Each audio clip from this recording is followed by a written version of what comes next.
This is a Truth Seekers Research Network solar anomaly update for April 25th, 2012. Um, Yesterday we had some pretty intense activity in geospace. KP index was fluctuating between 4 and 5, indicating a geomagnetic storm.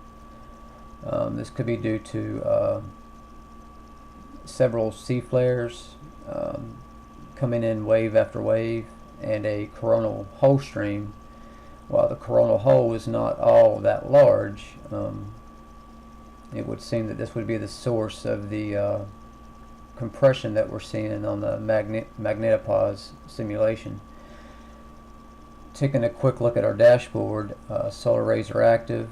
Geospace, there's a geomagnetic storm in progress. Solar wind speed is approaching 700 kilometers per second.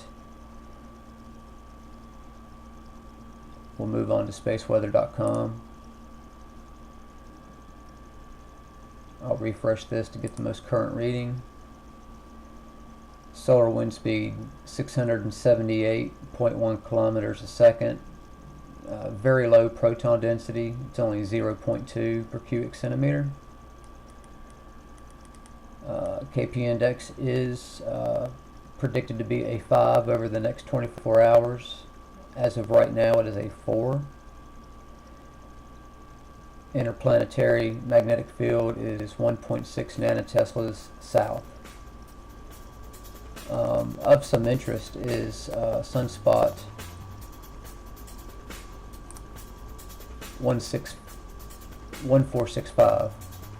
It is now beta gamma delta and has a very good chance of producing an X flare.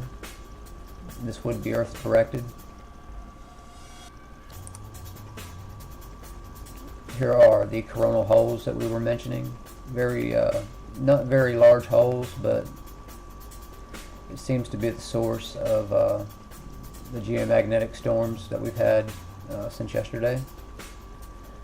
So I would keep your eyes on 1465. Looking at the CME prediction map, we usually use the ISWA CME prediction. Now, SolarHam has a much more detailed one. It takes a little bit longer to load. I have it paused at April 26, 1500 UTC. This is about when this CME is to arrive tomorrow. Here on the East Coast, that would be about 1 o'clock p.m. I'll go ahead and play this. The density seems to be somewhere between 30 and 45, but the radial velocity does not seem to be that high. It's in the green, below 500 kilometers per second. Let's go ahead and play this.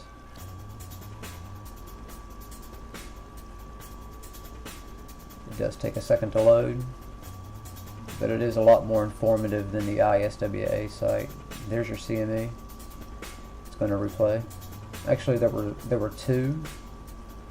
One here.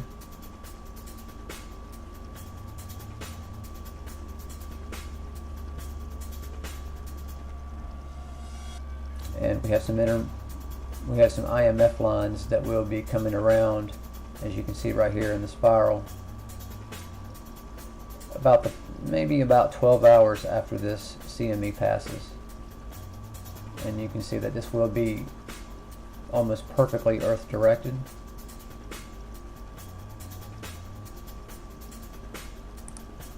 Taking a look at the compression. A few things to note here. We've been under some severe compression for the past 24 to 36 hours. Been keeping my eye on this for 2 days. I want to mention again, there's one plot that not a lot of people pay a whole lot of attention to, and that is the magnetopause standoff distance. This is the boundary between the magnetopause and where the geosynchronous satellites orbit. we start seeing funny things happen with the instruments. You don't want to see the standoff come down to this dotted line. If it goes below that dotted line, then these satellites in geosynchronous orbit are more prone to radiation. As long as the dotted line remains below the standoff, then they are under the protection as we are from our magnetic field. But when you see this plot dip below the geosynchronous orbit level, that's when you have the potential for some damage to some of the satellites. More news as it comes. Tomorrow should be an interesting day. They classified this incoming CME as I think a C2 or a C3 class flare. I'm not so sure of that. I guess we'll have to wait and see till tomorrow afternoon. Take care. Everybody stay safe.